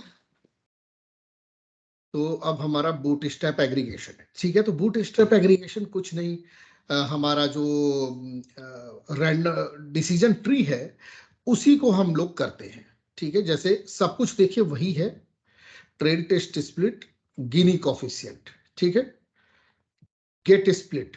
तो ये हो गया हमारा बैगिंग या random forest sorry stacked generalisation algorithm. अच्छा, कई चीजों को स्टैक कर दिया, स्टैक्ड मतलब 2-3 मशीन लर्निंग एल्गोरिदम को एक साथ लगा दिया। तो चलिए हम लोग, इसका मतलब है कि हमें डिसीजन ट्री पहले पढ़ना होगा, है ना। तो चलिए हम लोग यहां ऊपर आते हैं,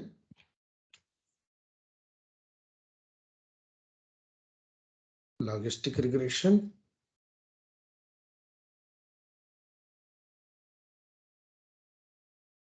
परसेप्ट्रॉन भी कर लिया था हम लोगों ने, प्रेडिक्ट,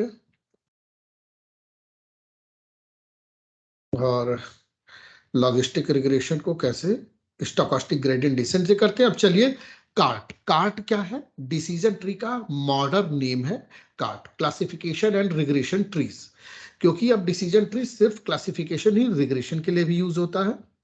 तो चल, मैंने आपको गिनी कोफिशिएंट एक तरीका बताया था कि कैसे गिनी कोफिशिएंट से हम best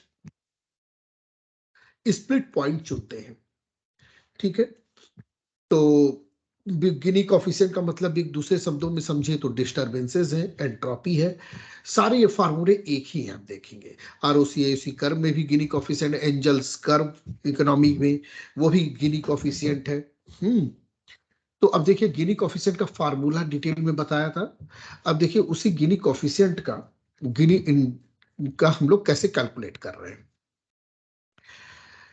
example of calculating Guinea, calculate the gini index for a split data set.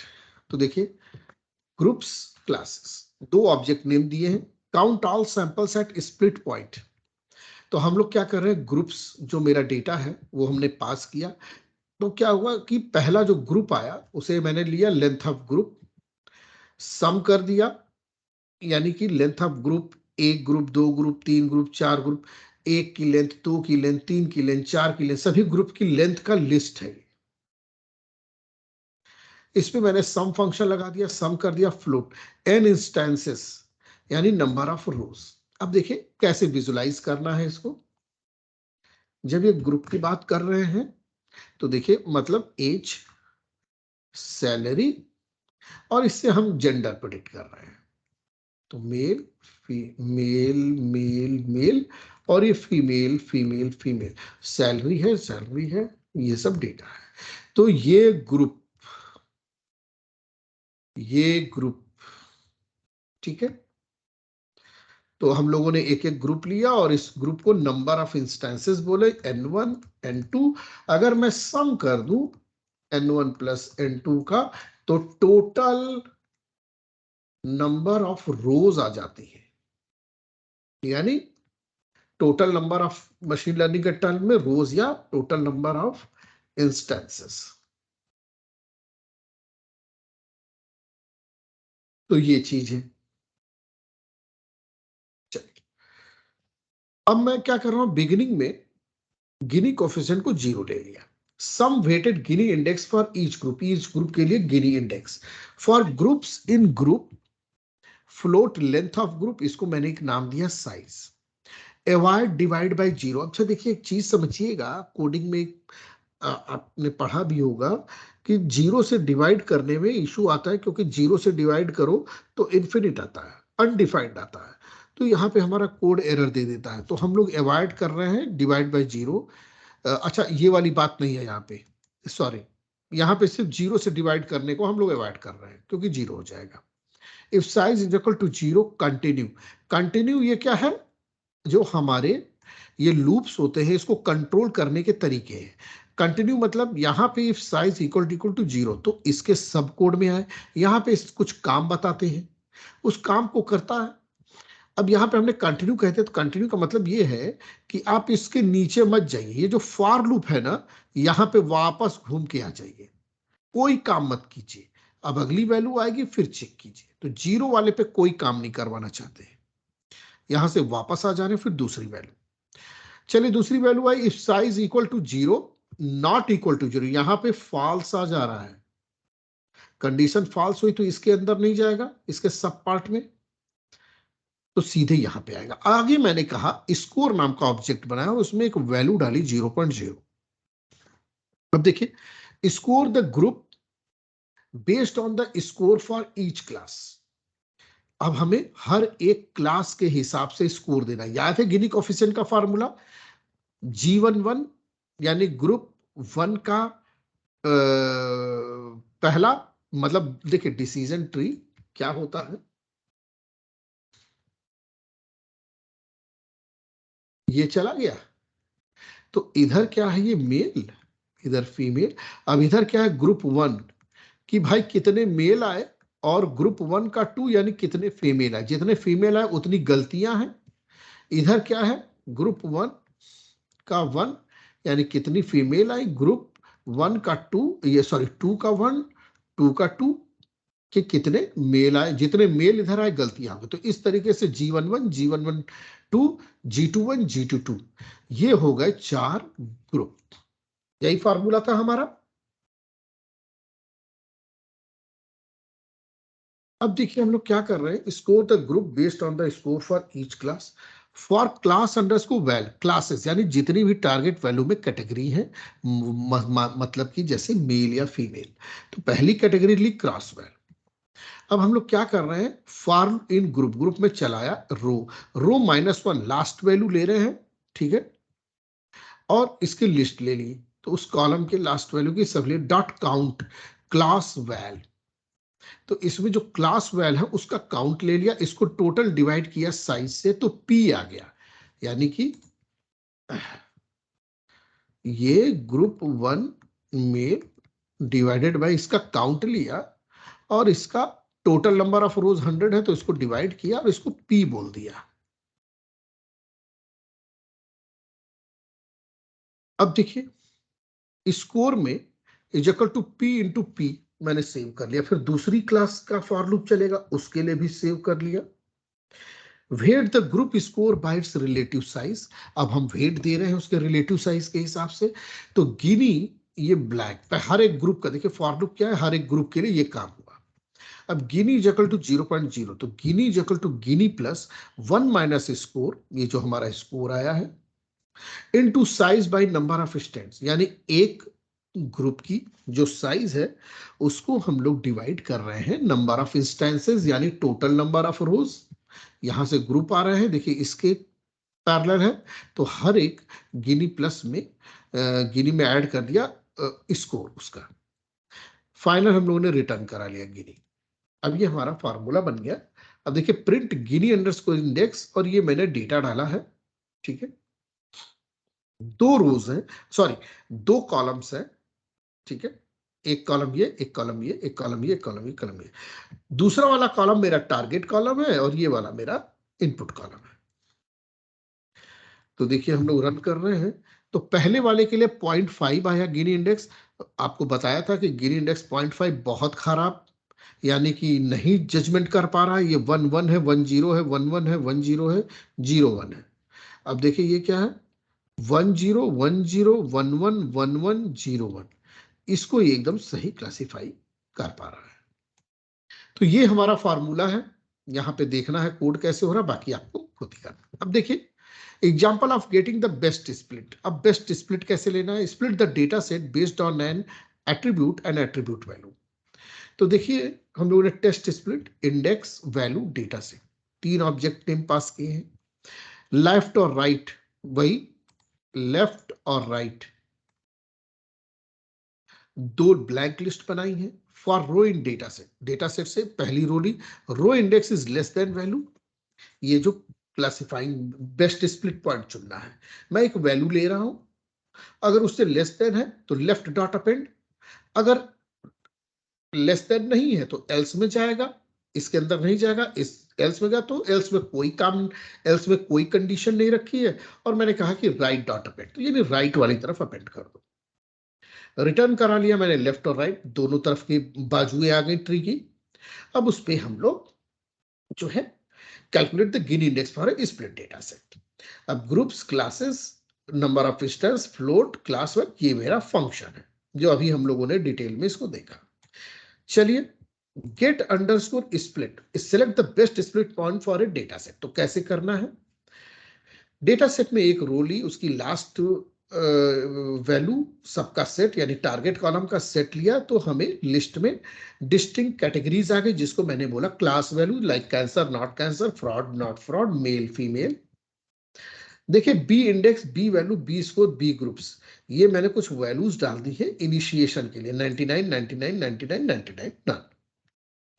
For loop चलाएं, range length of data set 0, मतलब कॉलम्स का लेंथ -1, ठीक है।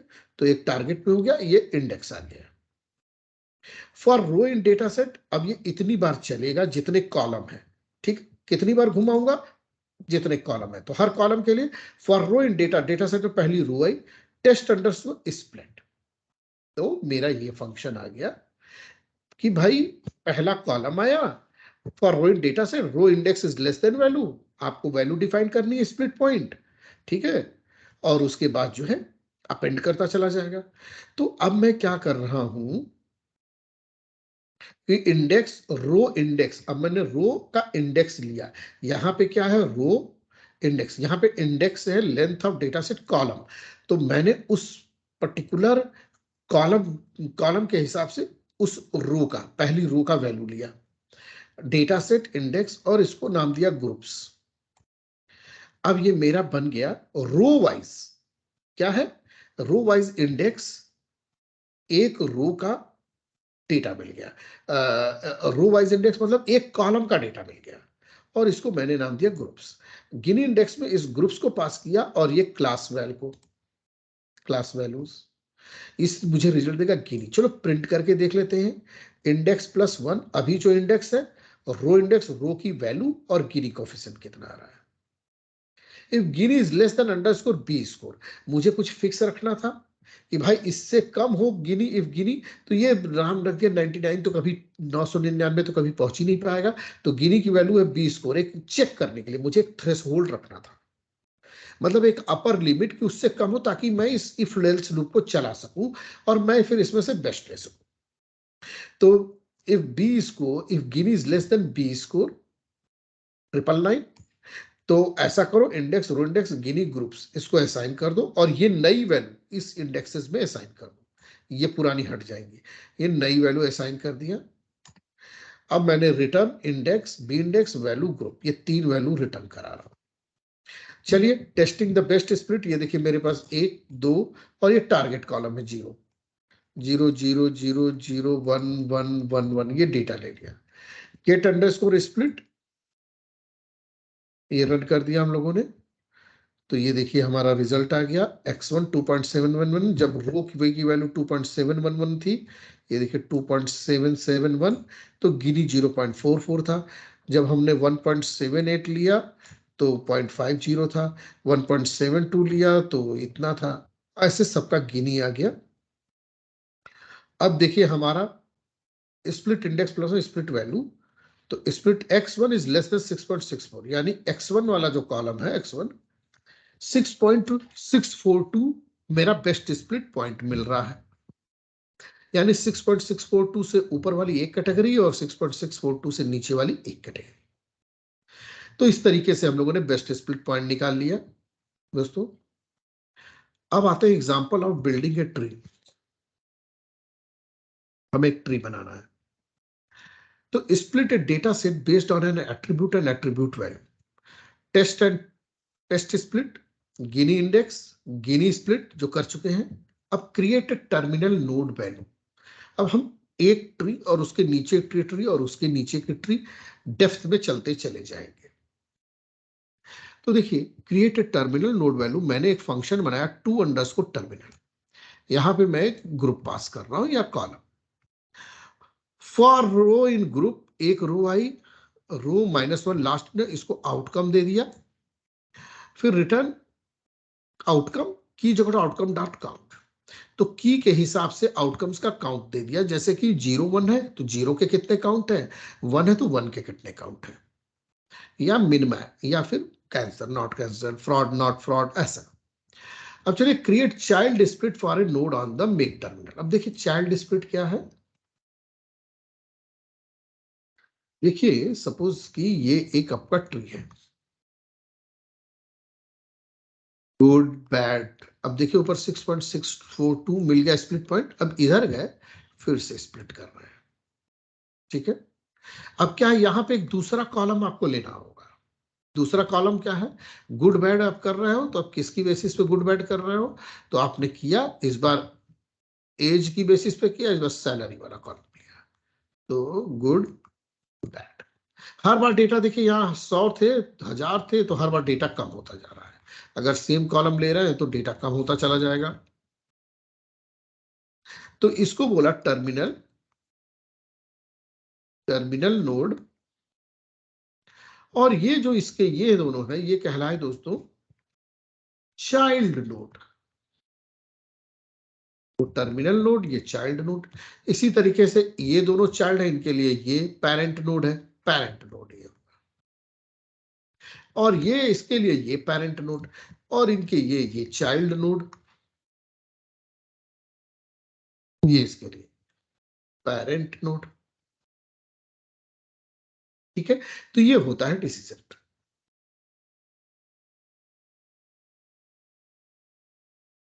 जस्ट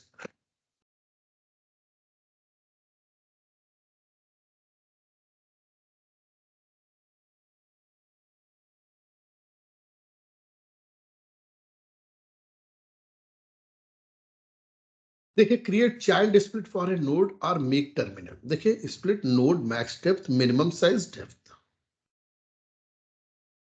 अब देखिए नोड ग्रुप्स डाला लेफ्ट और राइट, ठीक है। डेल, डेल मतलब डिलीट कर दो, क्या नोड ग्रुप्स। अभी ये जो हमारा ये नोड ग्रुप है ये वाला डिलीट कर दो, ठीक है। बार बार बना रहे हैं तो वो कंफ्यूजन क्रिएट करेगा। If check for a no split, hash check for no split, इनके लिए हम नहीं चेक कर रहे हैं। एक बार हो गया लेफ्ट राइट, अब फिर से किया।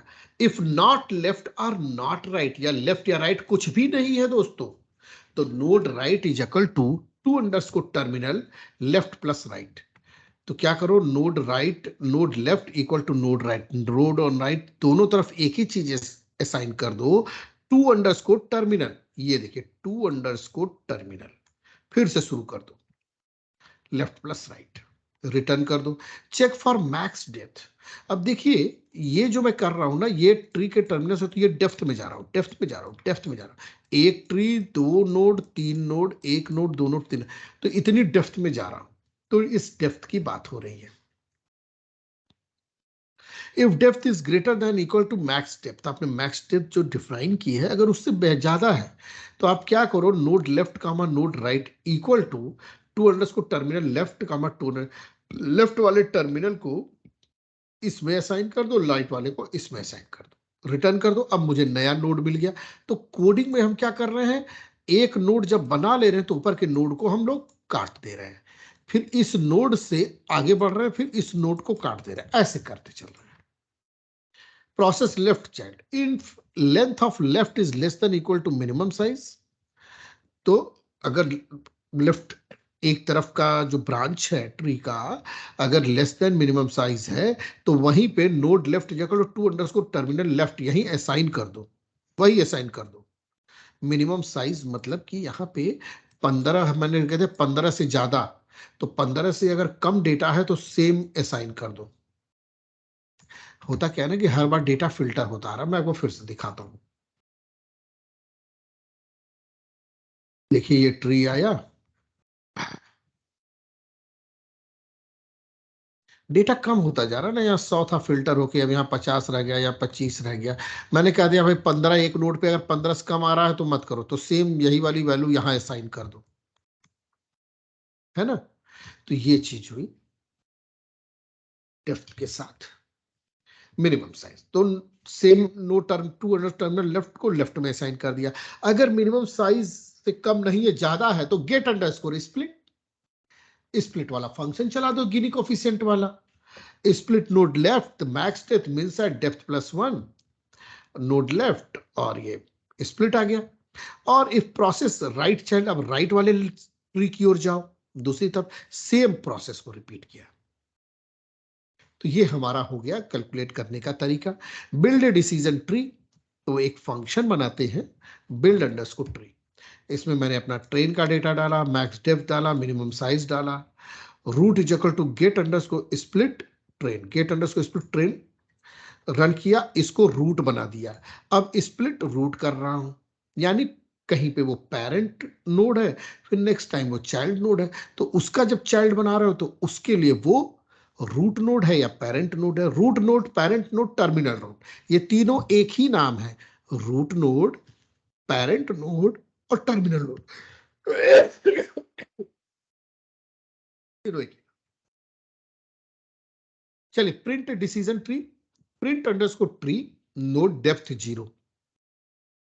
इफ इज इंस्टेंस, अगर कोई रो है, नोड और एक डिक्ट हम लोगों ने कॉल किया है, print depth node index +1 node value print underscore tree node left depth 1 node else depth node. इतना ये हम लोगों ने अपना डेटा लिया, build underscore tree data set 1 print tree. देखिए कैसा आता है, x1 is less than 6.642, print tree से ये 0 और 1 आया, दो कैटेगरी। ठीक है, इसको ट्राई कीजिएगा और डिटेल में जाइएगा। आगे बढ़ते हैं। अगर कोई सवाल पूछना है, कोई क्वेश्चन पूछना है तो पूछिए, एल्स वी विल प्रोसीड।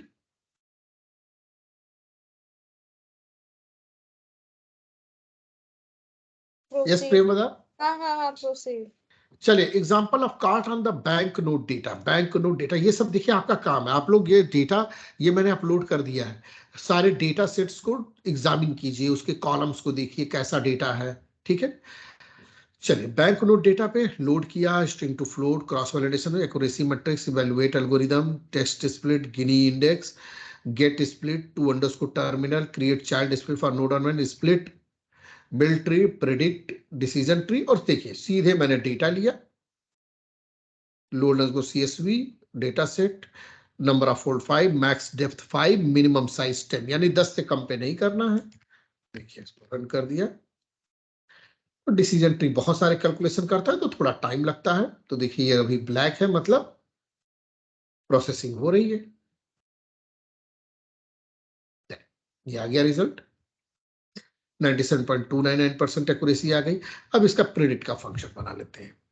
तो देखिए predict node row, row index is less than node value, तो भैया मेल या फीमेल, बस इतना लिख रहे हैं। Node left dict return predict else, तो ये हम लोग प्रिडिक्ट कर दिए। एक्सपेक्टेड और एक्चुअल दोनों 100% एक्यूरेसी आ गई यहाँ पे।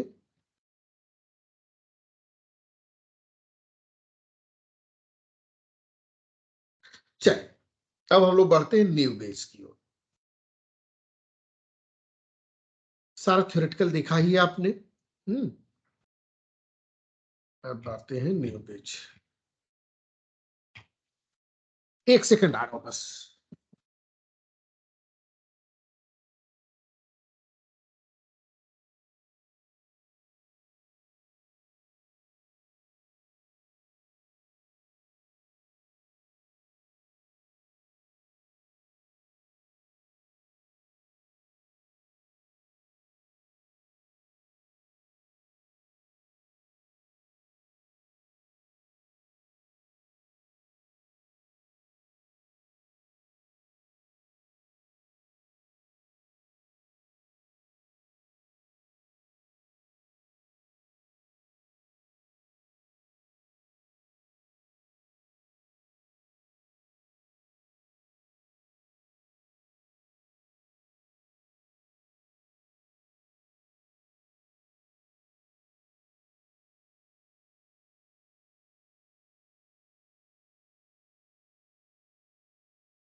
ठीक है, चलिए।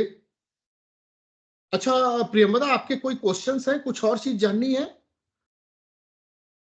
आपके कोई इश्यूज नहीं, है? अभी तो नहीं। अच्छा, तो अब देखिए नेव बेज रह गया है यहाँ पे, और एक के नियरेस्ट नेबर। तो के नियरेस्ट नेबर तो इजी है, वो आप लोग कर लेंगे। और नीचे जो रैंडम फॉरेस्ट वगैरह वो कुछ नहीं है, बस यही डिसीजन ट्री को 100 बार 200 बार रन कर दो, है। और ये क्लास प्रोबेबिलिटीज है जो मैंने मैनुअली कराई थी, वही सिंपल लिखा हुआ है। तो ये एल्गोरिदम्स मेरे हिसाब से खत्म हो गए हैं। आप लोग इसको प्रैक्टिस कीजिए। ये उसमें है, क्या कहते हैं, अरे गूगल ड्राइव वाली फाइल में। हाँ, ये देखिए मैं आपको दिखाता हूँ, ये देखिए गूगल ड्राइव है, और ये देखिए ये वीडियोस पे हम लोग जा रहे हैं। तो देखिए ये वीडियोस के साथ कोड बहुत कुछ नहीं एसोसिएटेड थे, तो ये ऐसे है। तो ये है हमारे कुछ 14 तक, देखिए ये डे 15। ये देखिए machine learning Python ML course के जो कोड हैं सब यहाँ पे हैं। अच्छा। फिर उसके बाद डे 17 देखिए एआई बैच कोड, ये फोल्डर है, इसमें ये सारा कोड, इससे रिलेटेड सारा डेटा है, ये देखिए, ठीक है। और अच्छा। ये एमएल, अब देखिए एमएल एल्गोरिथम फ्रॉम स्केच, ये IPYNV फाइल, ठीक है। हम्म। और भी जो कोड छोटे मोटे करवाए थे वो भी है यहाँ पे IPYNB में। ठीक है। इसके अलावा 17 हो गई। ये देखिए एआई कोड फ्रॉम स्क्रैच, ये बिगिनिंग में भी एक फोल्डर में है, ठीक है। तो ये इस तरीके से है। तो मैं ये सोच रहा था कि अगर कोई बहुत और कोई क्वेश्चंस नहीं है तो मैं आज का यहीं पे सेशन ब्रेक करता हूँ। ठीक है। अगर कुछ पूछना है तो रिकॉर्डिंग ऑफ करके आपको जो पूछना आप पूछ सकते हैं। नहीं, आज सच तो अभी तो कोई क्वेश्चन नहीं है ना, याद आ रहा है। याद आएगा तो मैं व्हाट्सएप पे मैसेज कर लूंगी। ठीक है, तो मैं रिकॉर्डिंग को ऑफ करता हूँ।